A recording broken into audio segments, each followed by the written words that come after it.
Hey everybody, hope you guys are doing well. Today's video is about this little guy who we found at the shelter and he needs a new home. He doesn't have a name yet.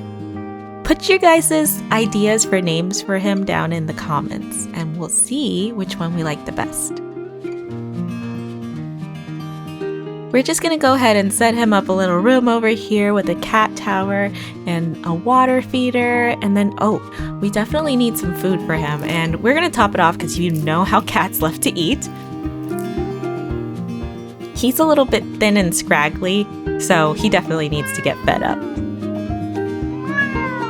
Let's see what he thinks. Oh guys, it looks like he likes it. Yay! Alright. Let's get started with building this from scratch.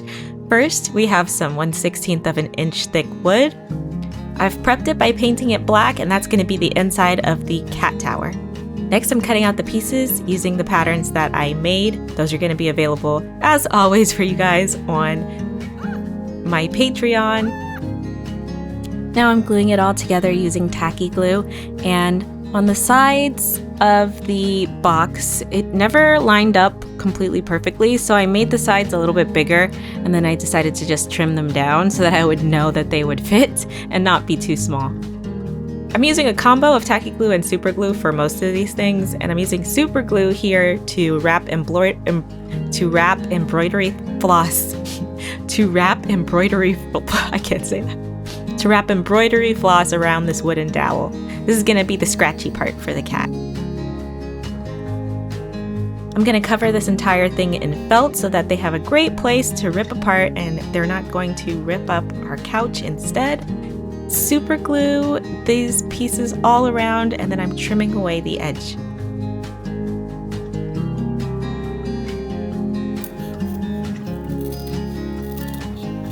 Let's just touch up this little bit here that you can see with the black.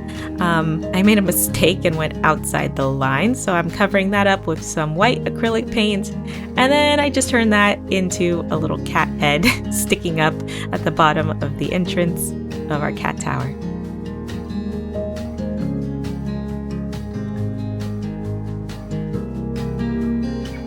Now there are 3 perches for our little cat, and I'm gonna add on a toy here. This feather was conveniently found outside of a craft store, and it's gonna be perfect for the little toy that dangles from the end of our cat tower. And now, ta-da! The next thing we're gonna need are the food feeders. We need automatic feeders, and I'm going to carve one out of wood and then mold it using my tried and true plastic molding setup.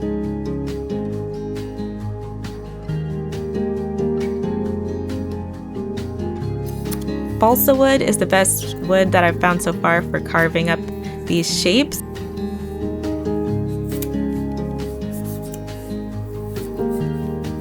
And I'm using a scalpel because I've found that it's a little bit better when I do this than using an X-Acto knife, but there's not much of a difference.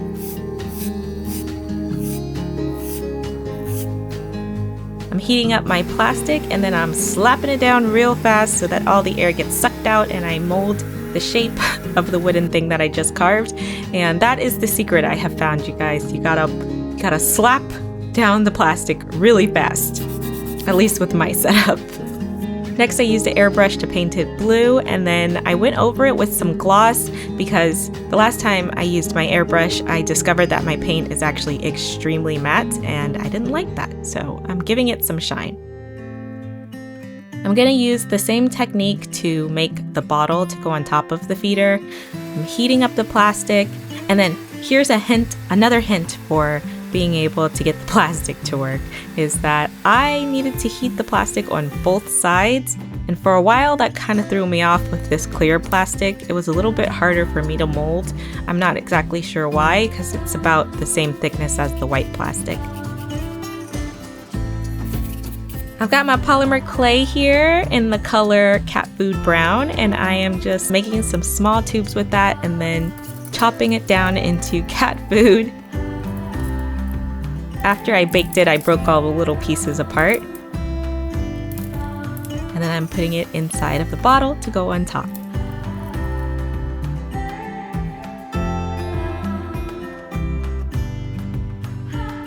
I'm gonna fill the other jar with some fake water that I'm making out of UV resin. I put a little too much blue paint in there, but I tried to only mix in a tiny bit so that the water wouldn't be completely blue and you wouldn't be able to see through it.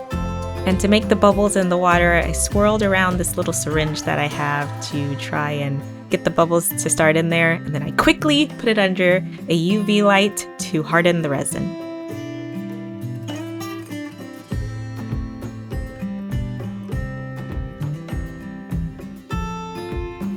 This light only stays on for like 30 seconds, so I had to do it multiple times, but that's just done off screen.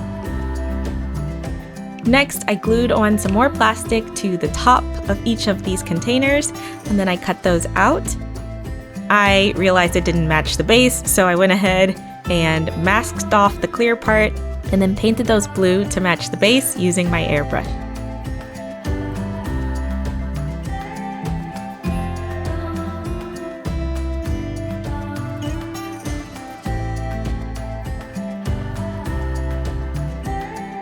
I stuck it in place using some super glue, and it had a weird reaction with the gloss paint that I used, and it kind of made it look a little bit like chalky around where I did it, but I'm not really sure how to avoid that yet, so I'll have an update for you guys the next time I try to do something like this.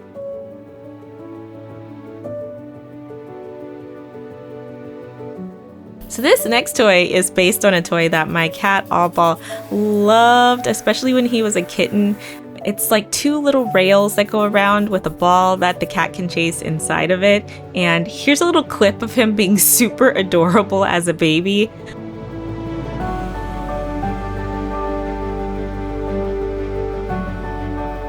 But I wanted to make that for the new cat, so I've made this tiny version of it, and I'm hopeful that our new cat will love it just as much as Upbbeat does.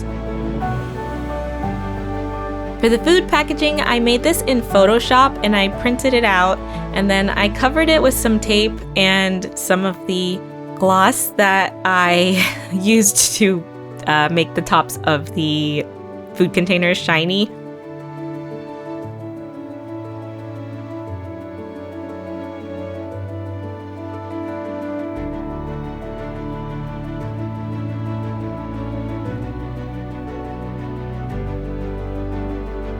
And then once I let that dry, I folded it, glued it together, and I added some of the leftover bits of food into the bag.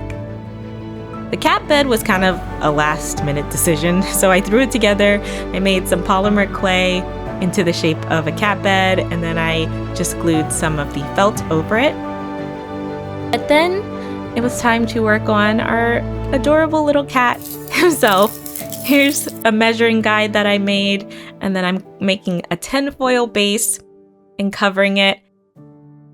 I always have trouble getting the polymer clay to stick to the baked bits of polymer clay. Like once I bake it, I have trouble getting the new polymer clay to stick to it. So I just decided to use some super glue every time that I baked it and glue on the new clay, and that worked really well. However, there is some question about whether or not it's dangerous to heat the super glue. I don't have an answer for you guys yet.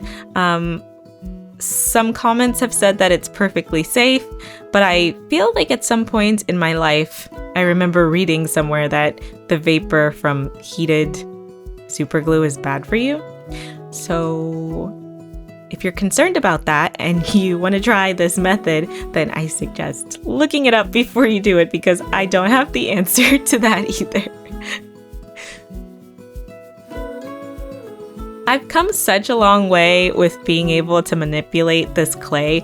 I remember the first cat that I ever made was on this channel for my Kiki's delivery service build, and it was just two pieces of black polymer clay just stuck together. Very wonky. It barely looks like a cat.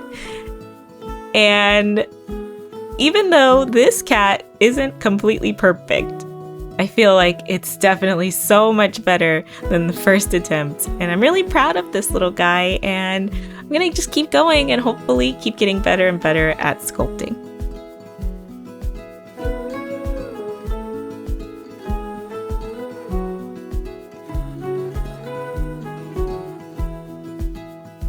I wanted to make a fur texture on him, and I didn't really know how to do that because it's so small. I didn't want the lines to be huge, so I'm using a saw blade from my jeweler's saw, which has really fine teeth on it, and that's how I made his fur.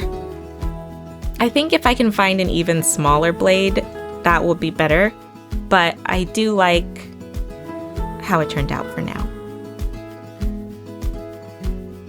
And then his eyes were an artistic choice that the green is going outside of his eyes, because I felt like from far away you couldn't see that they were green. So I just left it like that, and I think it's better than if I didn't, even though it's not completely perfectly accurate to how a cat's eye should look.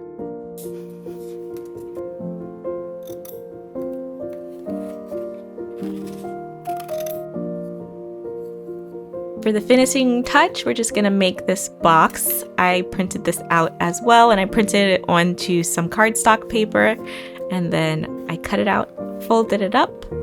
Also, it'll be on the pattern in case you download this from my Patreon. And speaking of Patreon, shout out to Fred, Jordan, Lisa, Ryan, and Lori. These guys are patrons, viewers just like you, who allow me to make this channel possible. So thank you so much, and everyone over on Patreon as well. And now we're all done. I'm just gonna set up these little cat toys that I made as a last minute thing, but they are cat approved. All Ball actually loves this pink ball so much. So here he is testing it out, and it is All Ball approved. Zuzu was hiding, so you guys didn't see her in this video. Sorry. All right, guys, this is the finished build, and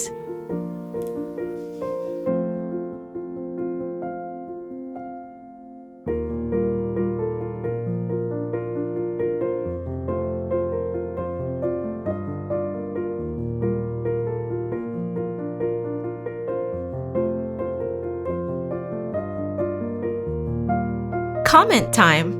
Guys, I didn't get to like or reply to any of the comments in the last video, so I decided to create a section where I can just talk about a few of them.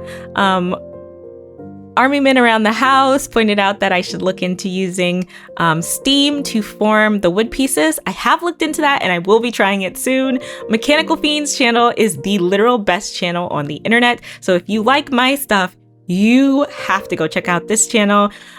Big shout out. Thank you so much for watching and leaving a comment. And Maven Blue says this is cute, and they laughed at my saranghae because I'm learning Korean and I'm not great at it yet, but I tried to say I love you guys in the last video, so there's that. Thank you guys so much for watching, and I will see you next time.